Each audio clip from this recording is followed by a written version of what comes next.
এক অতিকৈ দুখবৰ big breaking news সমগ্ৰ ভাৰতবাসীৰ বাবে দুখবৰ বলিউডৰ বিখ্যাত অভিনেতা অজয় দেৱগন আৰু এই পৃথিৱীত নাই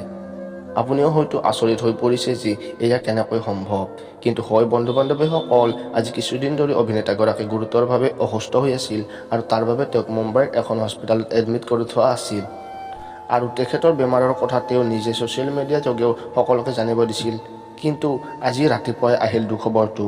তেওঁৰ এই খবৰ শুনি সমগ্ৰ বলিউডতে শোকৰ ছাঁ পৰিছে নেশ্যনেল লেভেলৰ বহুতো নিউজ পৰ্টেল আৰু নিউজ ৱেবছাইটতো এই বাতৰিটো বহুত বেছি ভাইৰেল হৈ আছে আৰু এই খবৰ শুনি সকলোৰে বহুত বেছি বেয়াও লাগি আছে